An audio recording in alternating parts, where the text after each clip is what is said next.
እባካችሁ የዛሬን መረጃዬን ብዙ ሰው እንዲሰማ ነው እምፈልገው። አብርሽ ወዶ ፈቅዶ አይደለም ከሩታ ጋር አብሮ የሆነው። እስቲ ማነው ቪዲዮ መጨረሻ ላይ በደንብ ያለውን ነገር እየተመለከተ አሁን የጋበዝነው ሰው አለ የሚመጣ ሰው አለ ኤፍሬም ሲናገር በደንብ ከሰማችሁ። ታዲያ አብርሽ ፍዝዝ ባለ መልኩ ማነው የሚመጣው አለ። ከዛ በመቀጠል ኤፍሬም ሄርሜላ ትመጣለች ሁሉንም ነገር እንዳልኩ ነው እምትላት አለ። ታዲያ በቪዲዮ ልብ ብላ ያያችሁ ሰዎች እንግዲህ አብርሽ እሺ እንዳላችሁኝ አደርጋለሁ እያለ ሲናገር ነበር። ቤት በኩል ነው በኤፍሬም እና በሩታ ቁጥጥር ሆኖ የነሱን ነገር ሊሰማ የቻለው። ይሄ ልጅ አንድ ነገር ባይሆን ኖሮ የሆነውን ነገር በዝርዝር ነው የነገሩኝ። አንድ ቀን አሳድረውም ይሄንን ልጅ በተለይ ደግሞ አብርሽ ፍዝዝ ብሎ እንዲመጣ ያደረጉበትንም ዋነኛ ነጥቦች አንዲት የቅርብ ሰው ነኝ ያለች በዝርዝር ነግራኛለች። እንዲሁም ደግሞ ቪዲዮ ላይ አተኩሬ ማየት የነበረብኝንም ደቂቃ በደንብ አተኩሬ እንዳይም ጭምር ነው ስትነግረኝ የነበረው። በእናታችሁ የዛሬውን መረጃ ሁላችሁም እንድትሰሙልኝ ነው የምፈልገው።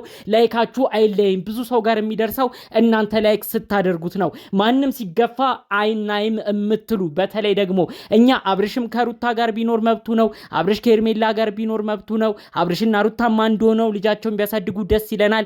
ነገር ግን አንድ ሰው የዋህ ሆነ ተብሎ መጫወቻና መሳለቂያ ሲሆን ግን ቆመን አናይም።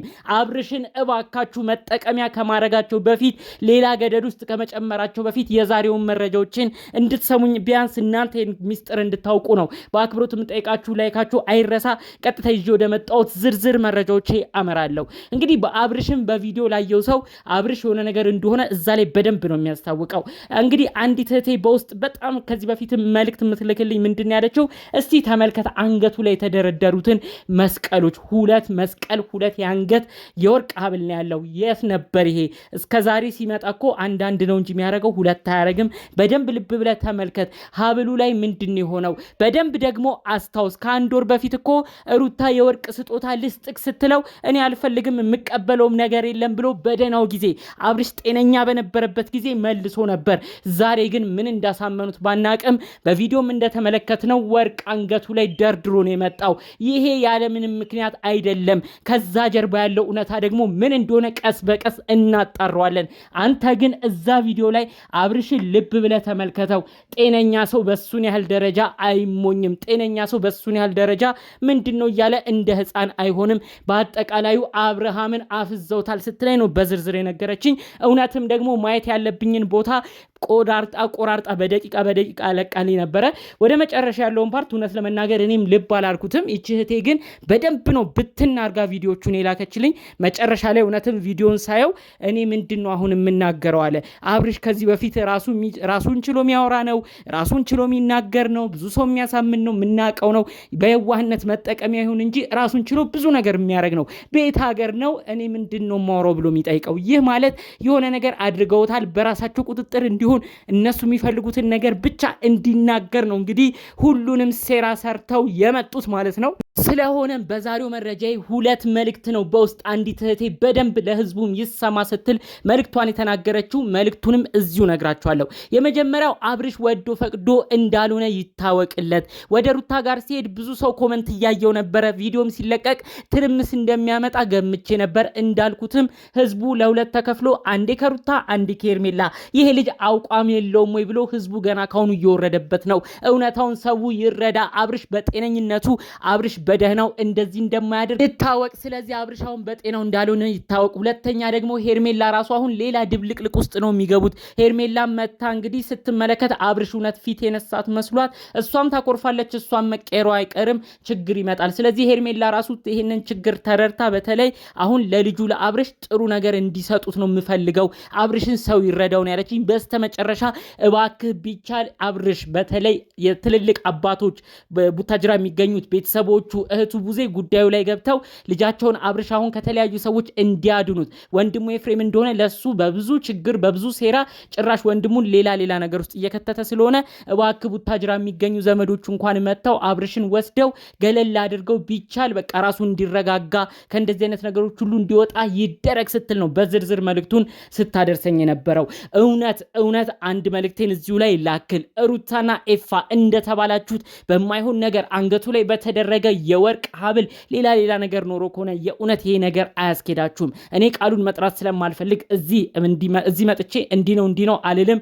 ኮሜንት ላይ ራሱ ህዝቡ ሙሉ ኮሜንት ያደረገው ኧረ ሀብሉ ተደረደረ ምንድነው ኧረ ሀብሉ ጉዳይ ምንድነው እያለ ነው ሰው ሲናገር አንድ ባንድ ሁሉንም ነገር ሲተነትን የነበረው። እዚህ ነገር ላይ ተሳትፋችሁ ከሆነ ኤፋ በስተመጨረሻ የሚያዝንብህ የገዛ አባታችሁ ጋሽዬ ነው። ጋሽዬ ምክር ቁጣቸው ለሁሉም የሚተርፍ ነው፣ እንኳን ለልጆቻቸው አይደለም። ዛሬ ግን አንተ በምታረገው ነገር ጭራሽ ለወንድምህ የማይታሰብ ነገር እያደረግ የሱን ህይወት ትዳር አቃናለሁ እያልክ ጭራሽ ገደል እየከተትክ ነው፣ ቤተሰቦችንም እያሳዘንክ ነው። ይሄ ነገር ሁሉ ነገር ሲወጣ ሁሉ ነገር ሲታወቅ አንተ ነህ ቀድመህ የምታፍረው። በሌላ በኩል ሩታ አንድ ነገር ልንነግርሽ እንፈልጋለን። ብዙዎቻችን እናከብርሻለን፣ እንወድሻለን። አብርሽ ተው የልጅህን እናት አትበድልም ብለን ብዙ ጊዜም ላንቺ በጣም ብዙ ተከራክረናል። ብዙ ነገር ታውቂያለሽ። ነገር ግን የማይሆን ሰው ጋር ገጥመሽ እነ ዳሪን እነ ሜሪን ይዘሽ በማይሆን ጎዳናም እየሄድሽ ነው ብዙ ኦዲየንስ እንድታጭ የሆንሽው። ብዙ ሰው ራሱ በልጁ አባት ላይ እንዴት ታረጋለሽ ብሎ ብዙ ሰው ያዘነብሽ። አሁንም በከባድ ሴራ እየሄድሽ የልጄን አባት መልሳለሁ የምትይ ከሆነ እመኚ አይመለስም። ልቦ ወዳንቺ የመጣ ቢመስልም እስከ ዘላቂው ግን እንደማይቆይ አስረግጬ እነግርሻለሁ። በማይሆን ነገር እየተሳተፍሽ እውነት የልጅሽን አባት የመለስሽ ከመሰለሽም ተሳስተሻል። ሁሉ ነገር መጨረሻው ውድቅ እንደሚሆን ነው እዚሁ አስረግጬ እምነግርሽ። እባካችሁ በስተመጨረሻ ቡታጅራ የምትገኙ እነጋሽዬ እንዲሁም የጋሽዬ ቅርብ ዘመዶች አጎትም አላችሁ እዛ በደንብ የምትታወቁ አብርሽን የምትወዱ የምታከብሩ፣ አብርሽ ያለበት ነገር ደስ አይልም። አሁን ደግሞ ብለው ጭራሽ የሁሉ ነገር ታዛዥ እንዲሆን አድርገውታል። ወንድማማቾች በከባድ ሁኔታ ነው እየሄዱ ያሉት። አንዱ ለአንዱ ወንድም ጠባቂ መከታ ሲሆን ነበር የምናውቀው። ነገር ግን በኤፍሬም እና በአብርሽ ግን የተመለከትነው የዚህ ተቃራኒውን ነው። ወንድሙን ፍቅረኛ ሰው ሲመኝ እንዲሁም ደግሞ ወንድሙን በማይሆን ነገር የተለያዩ ሴራዎች እያመጣ ወንጀል ውስጥ ሁሉ እንዲጨማለቅ የሚያረግበትን ነገር ነው አጠቃላይ ያየ ነው። ስለዚህ ወንድማማቾቹ መሃል ትልቅ ሰው እንዲገባ ቡዜም አሁን ቆራጥ ውሳኔ ወስነሽ ቢቻል አብርሽን ከነዚህ አይነት ጉዳዮች ሁሉ እንዲወጣ አድርገሽ ወደ ራሱ እንዲረጋጋና እነዚህ ሰዎች በማይሆን ነገር ሌላ ህይወቱን ሳያበላሹ በፊት ይህንን ልጅ እንድትታደጊው ነው መልእክቴን እማስተላልፍልሽ። ተመልከቱ የዋህ መሆን ምን ያህል ዋጋ እንደሚያስከፍል። አብርሽ በዋህነቱ የፍቅረኛውን ቤት ማለትም የሄርሜላን ቤት ለወንድሙ አሳየ። ወንድሙ ግን የማይሆን ሴራን ሰርቶ እንዲሁም የወንድሙን ፍቅረኛ ተመኝቶ እዛ ቤት ተገኘ። በዛ ቪዲዮ ሌላ ጣጣ መጣ። በመቀጠል ደግሞ እንግዲህ አብርሽና ሩታ ታርቀዋል ብለው ቪዲዮ እስከ መስራት ደረሱ። ወንድሙ ኤፍሬም ምን አይነት ተግባር ላይ ነው የተሳተፍከው? እንዴት ነው ከሩታ ጋር ገጥመህ ወንድምህን በዚህን ያህል ደረጃ የምትጎዳው? እውነት አንተ ወንድምህ ከሆነ እውነት አንተ ለሱ ተቆርቁረ ከሆነ ጥሩ ህይወት እንዲገጥመው መመኘት መጸለይ፣ ከዛ ባለፈ መምከር ነው እንጂ እንዴት በዚህን ያህል ደረጃ ገብተህ የሰው ህይወት ውስጥም ተዘፍቀህ የሰው ህይወትን ትበጠብጣለህ?